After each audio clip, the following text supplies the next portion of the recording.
आपीनवक्षोरुहां पाणिभ्यामलिपूर्णरत्नचषकं रक्तोत्पलां बिभ्रतीं सौम्यां रत्नघटस्थरक्तचरणां ध्यायेत् परा अंबिकां। बोलिए जगदम्बा मैया की।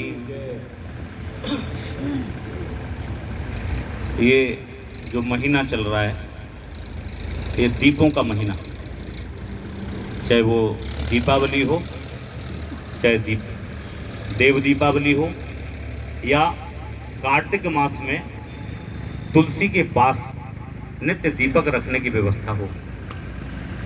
तो इस कार्तिक महीने को हम लोग दीपोत्सव का महीना कहते हैं। तो प्रत्येक दिन प्रातः स्नान करके और दीपक प्रज्वलित करते हैं। तो जो दीपक हम जलाते हैं, प्रज्वलित करते हैं, वो तो कुछ समय के लिए, कुछ क्षण के लिए, कुछ दिनों के लिए जलाते हैं। आज आपने ऐसा एक दीपक जलाने की यहाँ भूमि पर संकल्प लिया है कि जो पता नहीं कितने लोगों के जीवन में, हृदय में, घरों में वो ऐसा अलौकिक दीपक जलता रहेगा। आपके कुछ सहयोग से, छोटी सी राशि से, थोड़े से धन से, थोड़े से मन से, थोड़े से तन से, यदि आप लोग सब लोग समूह के साथ इस भूमि में, या पूज्य हमारे व्यास जी महाराज ऋषि जी के साथ में आप लोग खड़े होंगे, तो पता नहीं कितने दीपक आपके यहाँ इस देश में जलेंगे। क्योंकि दीपक अंधकार को दूर करने का काम करता है, और वही आश्रम करता है कि जो हम लोगों के जीवन में, हृदय में अंधकार भरा हुआ होता है, उसको केवल वेद के माध्यम से ही हम सत्य और असत्य को जान सकते हैं, उस प्रकाश को पा सकते हैं। तो वो इस आश्रम के माध्यम से, चाहे वो गौशाला हो, जैसे हमारे अवस्थी जी बता रहे थे कि गौशाला के माध्यम से भी, यहाँ यज्ञशाला के माध्यम से भी, वेद पाठ के माध्यम से भी कई प्रकल्प यहाँ लेकर के आए हैं। और वैसे भी ये भूमि बहुत पवित्र है। यहाँ बता रहे हैं कि बहुत बड़ा एक आर्य समाज पद्धति का एक स्कूल चलता है, विद्यालय चलता है, महाविद्यालय चलता है। तो ये भूमि तो वैसे ही पवित्र है, इतने समय से कहीं किसी ऋषि ने इसको स्थापित किया होगा, और आज एक ऋषि ने आकर के और ऋषि आश्रम की ही स्थापना कर दी यहाँ आप लोगों के सहयोग से। तो ये बहुत बड़ी उपलब्धि है।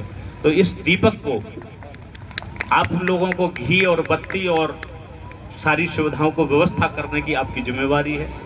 आप कुछ लोग ही, दीपक को एक व्यक्ति जलाता है और उससे सैकड़ों लोग उस अंधकार से हटते हुए, प्रकाश को देखते हुए रास्ता को तय करते चले जाते हैं। ऐसे ही इसमें जरूरी नहीं है कि बहुत भीड़ हो, बहुत लोग हों, वही इसका सहयोग करेंगे।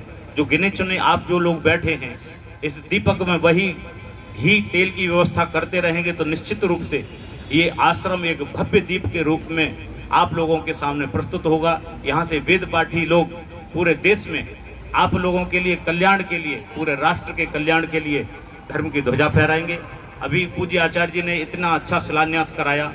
वेद मंत्र हमारे, मैं समझ रहा हूँ कि जितने यहाँ यजमान नहीं, उससे ज़्यादा यहाँ ऋषि जी ने महात्मा और ब्राह्मणों को बुलाया। ये भी एक खुशी की बात है, क्योंकि आजकल किसी कार्यक्रमों में देखने के लिए एक ब्राह्मण नहीं मिलता। आप अपने घरों में चाहोगे कि पूजा पाठ कराएं, तो योग्य व्यक्ति आपको प्राप्त नहीं हो सकता जो ठीक से मंत्र भी बोल दे। और चाहिए सबको योग्य ब्राह्मण, सबको भी योग्य ब्राह्मण चाहिए कि हमारे घर सत्यनारायण की कथा करें तो पंडित जी बहुत योग्य होने चाहिए। हर व्यक्ति को आवश्यकता है योग्य ब्राह्मण की, किंतु योग्य ब्राह्मण आएंगे कहाँ से जब निर्माण ही नहीं होगा। उत्पादन जिस चीज का नहीं है और आवश्यकता है तो कहाँ से आएंगे? निर्माण हो नहीं रहा और आवश्यकता बहुत है। ये जो संकल्प लिया ऋषि जी ने, इसी के उद्देश्य के लिए लिया कि हम ब्राह्मणों का यहाँ से निर्माण करेंगे। ऐसे त्यागी कर्मनिष्ठ ब्राह्मण होंगे जो आप लोगों के जीवन को धन्य करते चले जाएंगे। आपकी कई पीढ़ियां तर जाएंगी, और निश्चित रूप से जिसकी भी एक ईंट इस आश्रम में लगेगी उसके पता नहीं पितृ वहाँ से कितना आशीर्वाद देंगे। तो अभी हम लोग थोड़ा सा जल्दी में महाराज जी से हम निवेदन चाहेंगे कि प्रणाम करके और हम निकल जाएं। और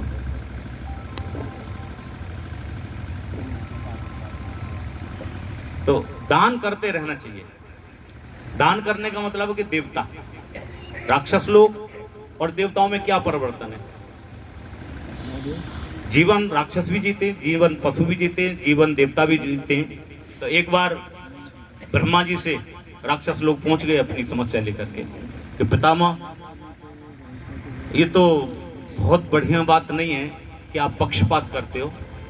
देवताओं को हमेशा आपने संरक्षण दिया और राक्षसों का तिरस्कार किया।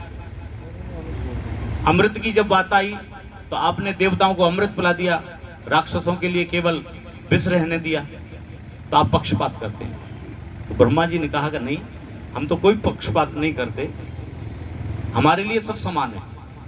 चलो इसका परिणाम हम बताएंगे, पहले आप भोजन पानी कर लीजिए, इतनी दूर से आए, भोजन का समय हो रहा है। तो एक कक्ष में देवताओं को बिठा दिया, दूसरे कक्ष में राक्षसों को बिठा दिया, और उनकी यहाँ शर्त ये थी कि उनके हाथ में यहाँ तक बांस बांध दिया, एक चम्मच लगा के हाथ को ऐसे करके बांध दिया, और सबके आगे भोजन परोस दिया गया, राक्षसों के भी आगे परोस दिया, देवताओं के भी कक्ष में भोजन परोस दिया गया। अब भोजन करने की बारी आई तो हाथ मुड़ेगा नहीं तो भोजन करेंगे कैसे?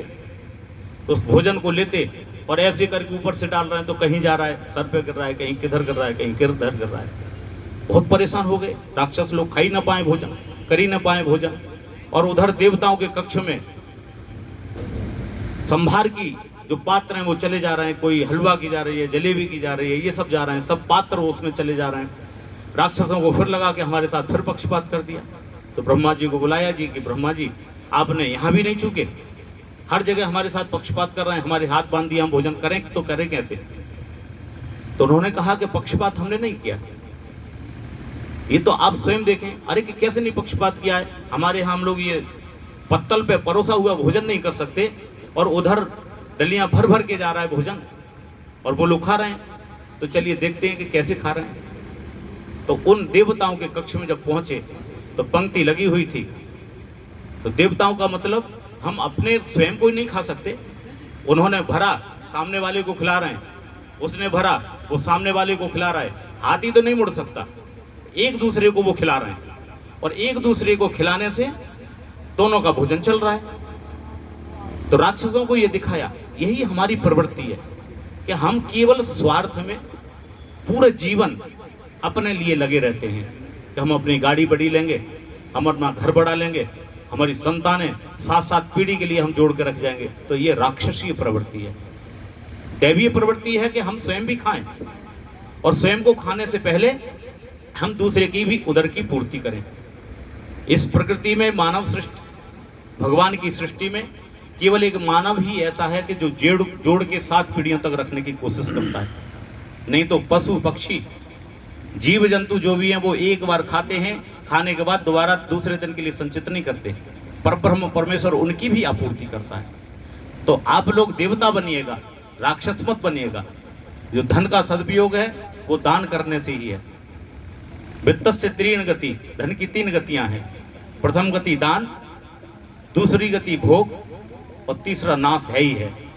अगर आप दान और भोग न कर सके तो ऐसी संतान उत्पन्न होगी जिसके लिए सोच रहे हो कि हम बना बना के घर बंगले कोठी गाड़ियां तैयार करके चले जाएं। ऐसी संतान होगी कि पता नहीं पड़ेगा कि आपकी सेवा करें या न करें। आपको भी हो सकता है कि कहीं वृद्धाश्रम में रहना पड़े। तो इसलिए दान करते रहना चाहिए, देवता बनते रहना चाहिए। हम अपने से अधिक हम दूसरे को अगर दान करते रहें, देते रहें, तो इसी में हमारा कल्याण है, और इसी से हम अपने मार्गों को प्रशस्त कर सकते हैं। इसी से धर्म की रक्षा होगी। धनात् धर्मम तथा सुखम, धन को प्राप्त करने के लिए भी धर्म है, और धर्म को सुदृढ़ करने के लिए भी धन की आवश्यकता है। तो इसलिए धर्म को धारण करते रहिए। आप लोग ऐसे ही अच्छे अच्छे कार्य करते रहिए।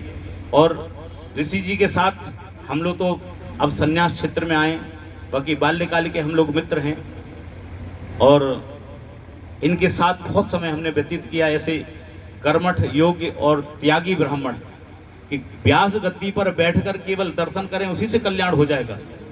वाणी तो भगवान इनको देंगे ही देंगे, जो शब्द देंगे उससे तो कल्याण होगा ही होगा।